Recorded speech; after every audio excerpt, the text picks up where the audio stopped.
can dig this heat anymore.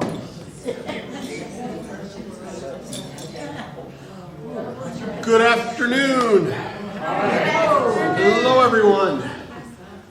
Well, how is everyone? Let's talk about change. Yes, everybody's so excited. Just a couple of announcements before we do that. Just a reminder, the meeting is being recorded. If you want to hide your face, go like this throughout the whole meeting.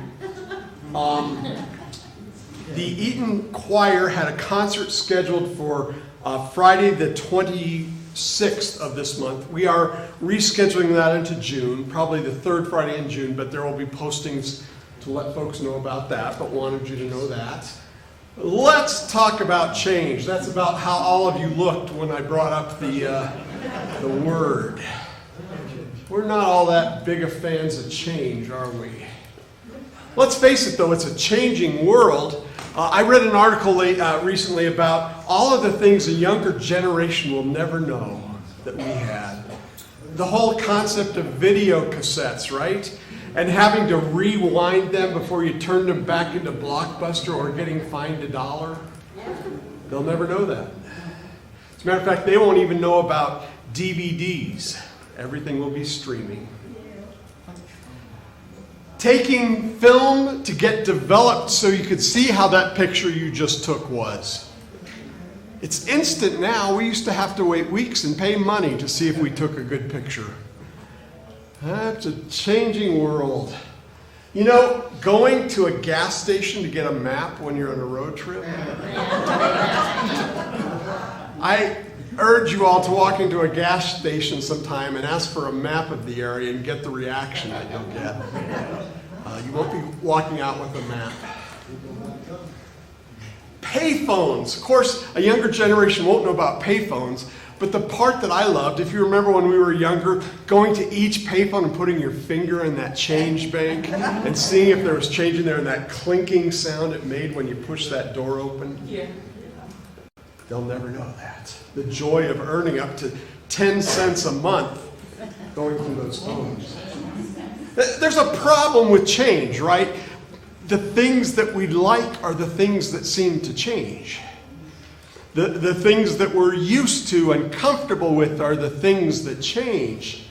So we resist change, but there's some good things about change too, right? There's some benefits to change. See, this kitty is telling you there's benefits to change.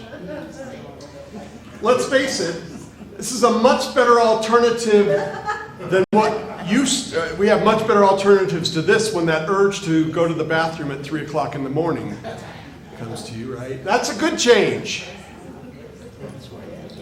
How'd you like to do this for your weekly trip to King Soopers in January? Changes can be good too. How about phones now?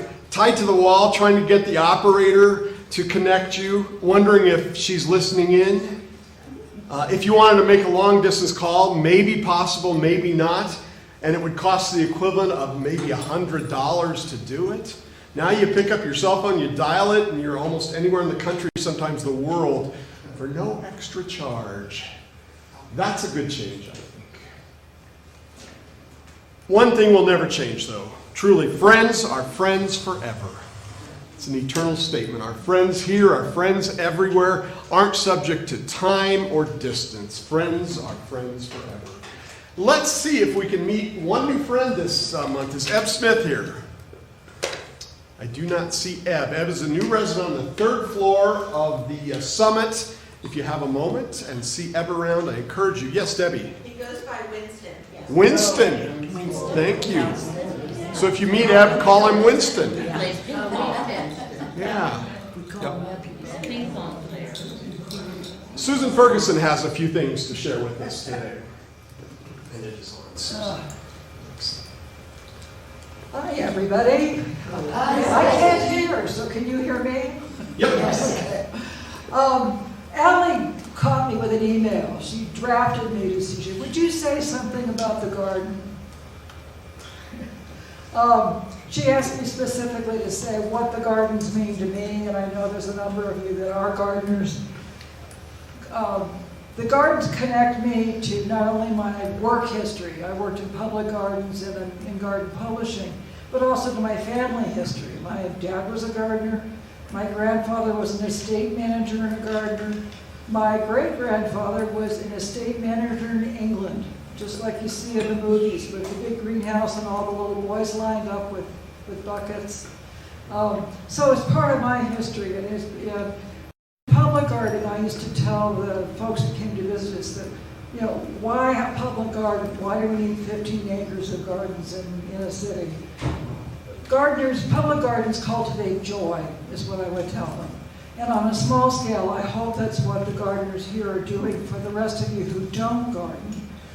We grow things for the fun of it, for the pure joy of it. Sometimes it's practical and we get a little bit of food, a tomato or a 500 zucchini or an armload of flowers.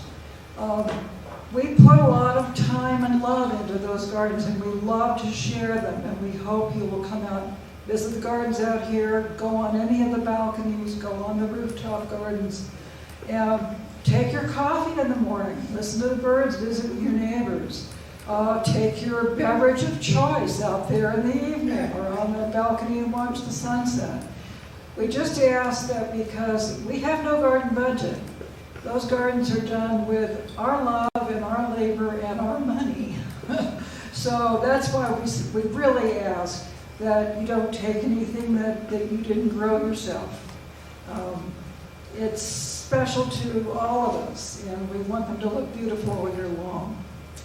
And if you have questions about gardens, talk to Allie, grab one of the gardeners out there, catch me. We'd be glad to help. If you have a space you run a garden, Allie's the one to talk to. She coordinates, but we're all kind of on our own and depend on each other.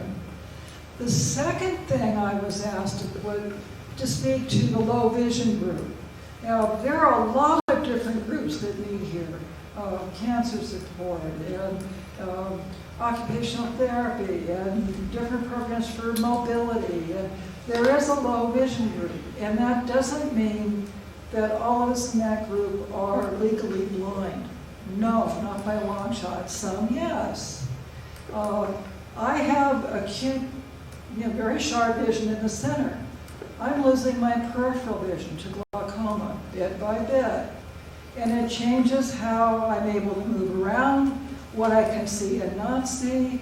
I know that it is a chronic, incurable thing, and so what I try to do is gather as much information and so that I can meet the challenges coming my way. I decided to sell my car. Remember when you were a teenager and you couldn't wait to get that license, couldn't wait to get that car? A lot of us are going in reverse now and having to make that decision to give up the car and that level of independence. It can get you. The low vision support group knows. We'll talk you through it. And we have lots of support, professional leader, connections to information, ideas on how to keep yourself safe at home and outdoors. And if something goes badly, there are folks there who understand. And so if you're losing and it could be anything that's troubling you about your vision, we would love to have you come join that group and get the help you need.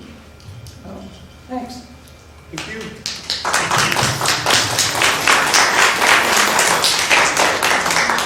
You are on 2 slides. Okay, thank you. Good afternoon. Thank you so much for coming.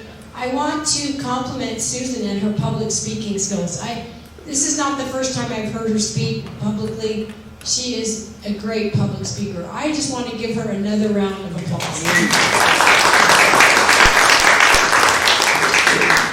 And thank you all for coming. It's good to see you.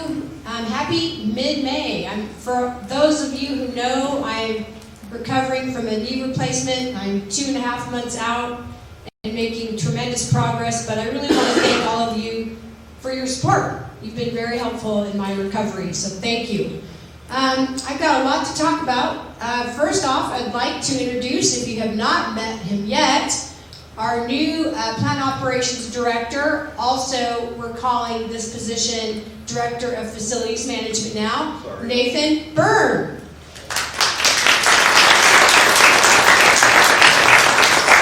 So talk about change. This is fantastic change for me and Paul, who have been working as a team to fill that job since November 11th, 2022.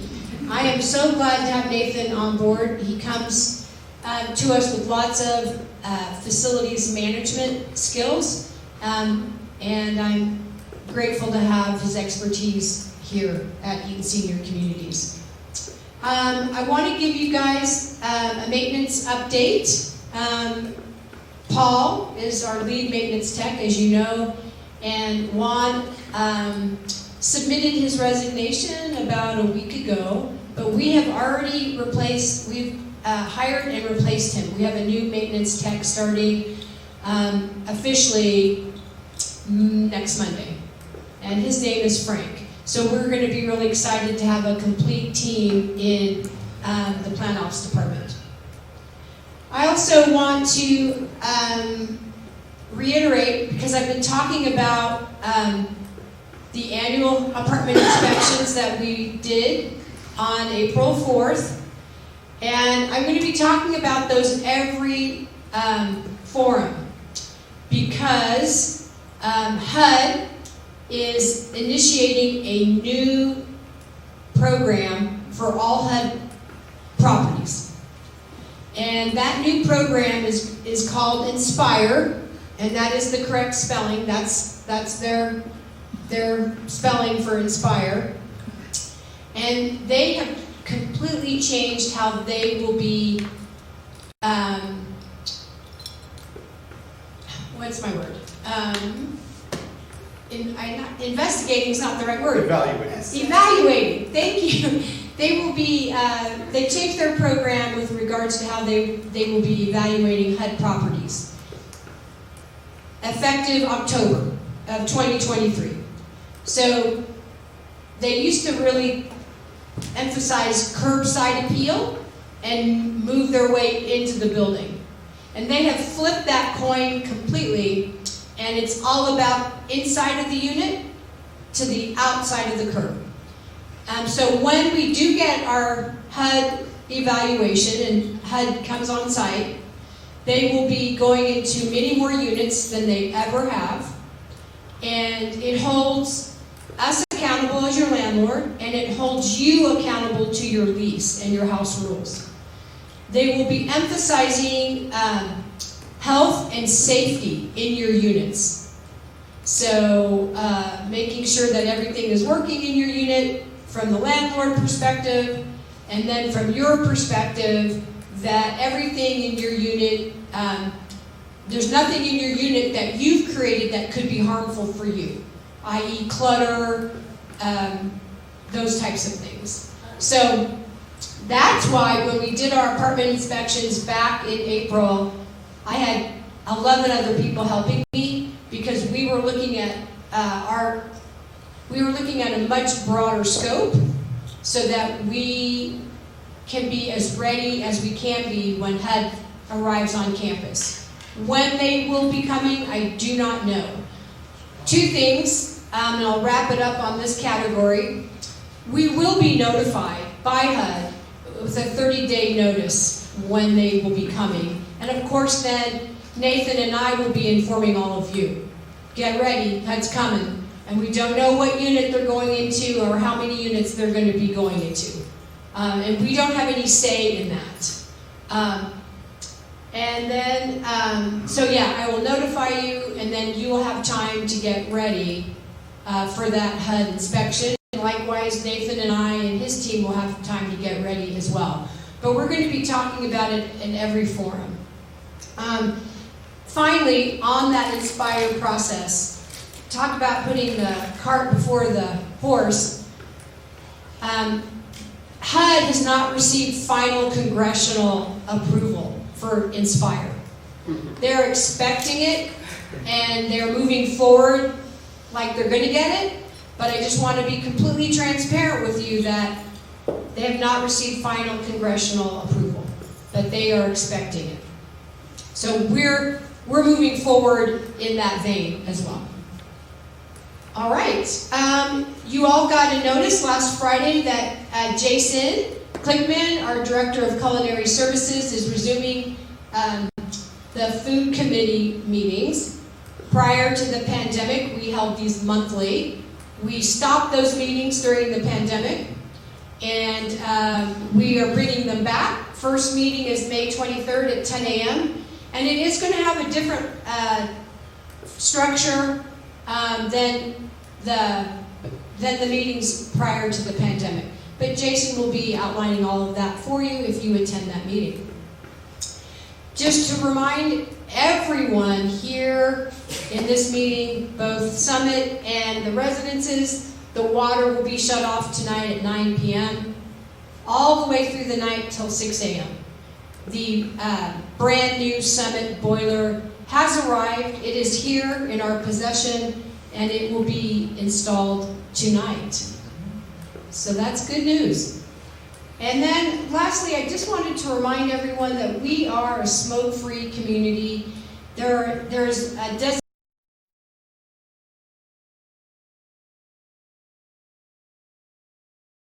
get to it through these doors. You have to get through it via other doors. But you can't smoke in your apartments. You can't smoke in the hallways. You can't smoke in any other area on our campus but that. Now, you might not want to smoke there because it's a square footage wise, it's not very big. It can get pretty crowded. You can smoke on the public sidewalk. I have no domain over that. That does not fall under my jurisdiction as far as rules. I do ask for some courtesy though, that you are not smoking in pathways for people to come and go so they don't have to walk through your smoke, but that's just a courtesy request.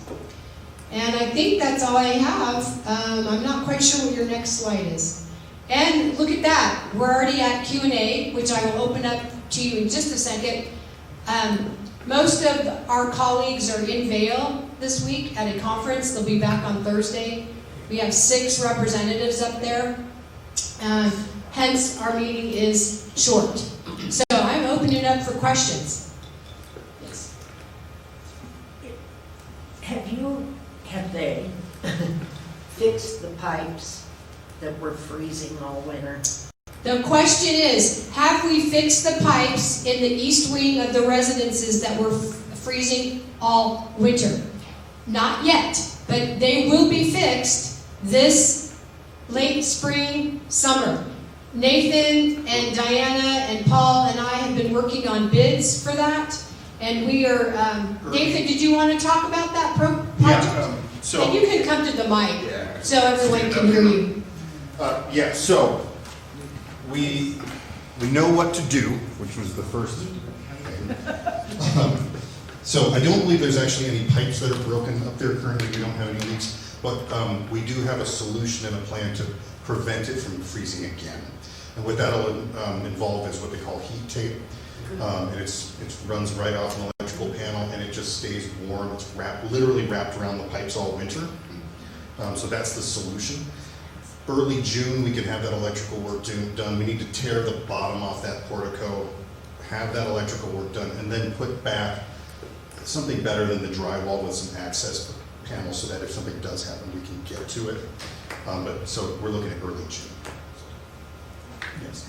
Yeah, so the portico, I noticed over the weekend that there was plaster and paint that had fallen down, and then right at the main force, there was water leaking down all weekend long, and my daughter came to visit, and she was like, "What's that?" I said, "Oh, it's from the leak," and she looked up, she said, "That looks like mold in there." So my question is, given there has been this issue with that portico area and those pipes, are they going to be checking for mold? We certainly, once we open that up, we'll mitigate anything we find. And we're going to pull all that drywall down. So anything that was water damaged will be gone. The leak by the door is actually part of the heating system. There's a valve that's leaking, and so when you turn up the thermostat, the hot water is what's heating the room. So that we've got turned down and isolated, and once, we get the boiler shut down for the year, and we can get some of those. So that's a separate issue. It's a separate issue, but we are very aware of the Okay. relationship. Thank you. Thank you, Nathan. All right. No one here to start I just did. renovations. So the question is, when are we going to start those common area renovations? I would say in about 3 weeks. And I'm looking at Nathan as well. Nathan and Diana have been working very closely on this project, and there has been a delay for sure, based on contractors and vendors we were going to use initially, but we changed course, so we had to get further bids, and that's all been finalized now. Based on the information I have from Diana, I would say in about 3 weeks that project should start. Crossing fingers. But that will be really nice. I mean, it will be such an upgrade. We've been looking at the color of the paint in the hallways for as long, that same color, for as long as I've worked here, and I started in April 27th, 2011. So that's a long time to look at that color paint. I've about had it. And I just work here, I don't live here. So, The same pictures. yeah, same pictures and all of that. So that will be very nice. Okay, any more questions? I'm gonna go this way and I'll work back around. So I was wondering, because we can't get the Broncos game up on the TV on the 6th floor, is it possible to use the one in the dining room so we can have more people on the football team? The question is, they can't get reception at the 6th floor TV room to watch the Broncos game, which I believe is on CBS. Am I? CBS or Fox. Yeah, CBS or Fox. So, wow, this is the first I'm learning of this reception problem for Channel 4 on that TV. We can't get 4 at all up there. Do you know if you get any local stations? We get them all but 4. Really? Okay, now, Well, that's a Bronco fan, On the that's 6th all. floor? so we're just talking about the 6th floor TV. Yeah, I'm not talking about individual units. But we get Fox, we get 7, we get 9 up there, but we cannot get 4. Okay, and I am recalling in the back of my head something about Channel 4, but I'm going to have to go to Allie on this one. Allie and John. She knows about it. I just have to get info from her, because my response to you is I can't answer your question yet. Let me look into that. That's my answer. Yes, let me, Stephanie.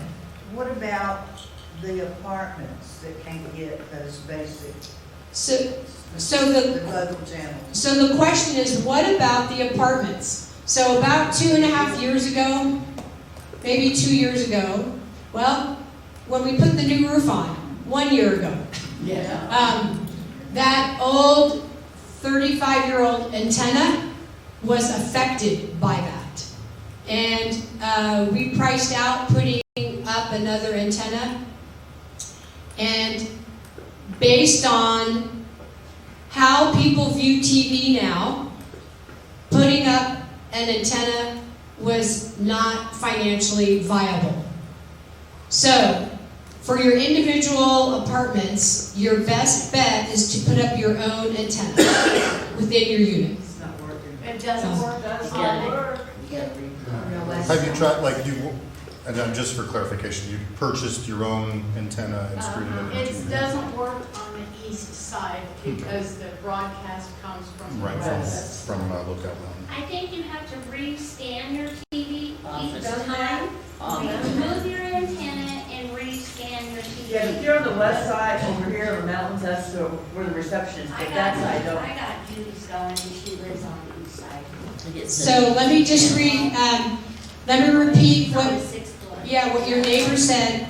You, depending on what type of TV you have, once you install that antenna, you're going to have to rescan or reboot your television. It doesn't That help. doesn't, It does not help. help. Sorry. Yeah, I don't know if I'm really going to have a solution for you on this.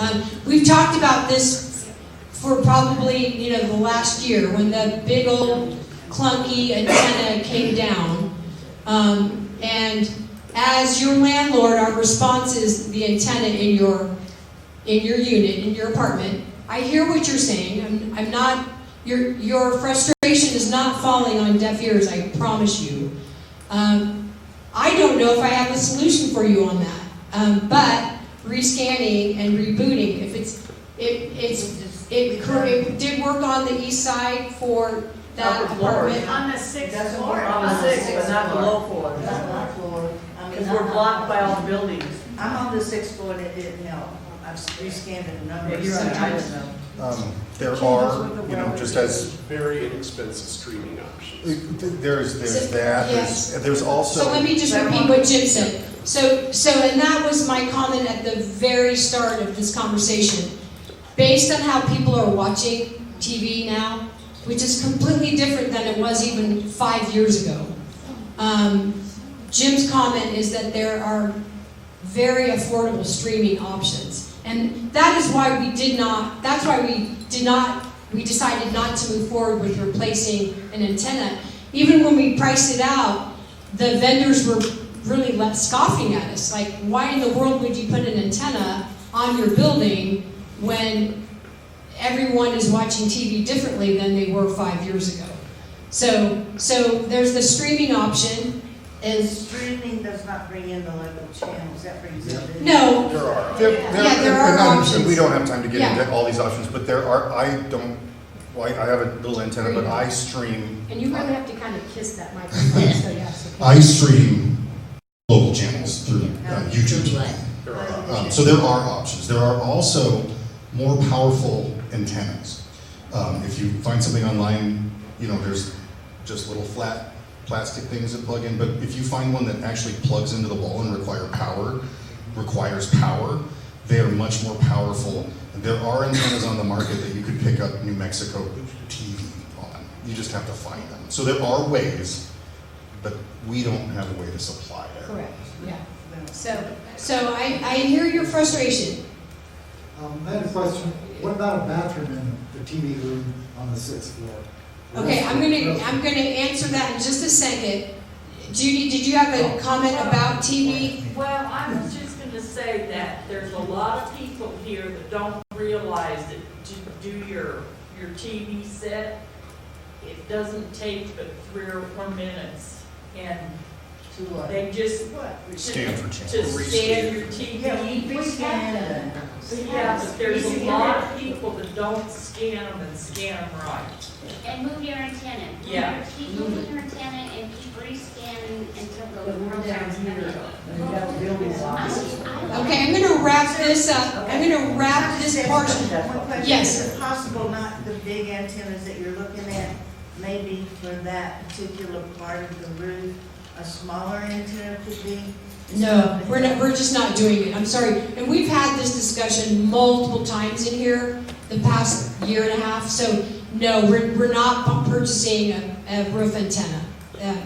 So the question is now on the floor, there is no bathroom on the 6th floor outside of the great room, or the TV room. Yeah, I call it the great room.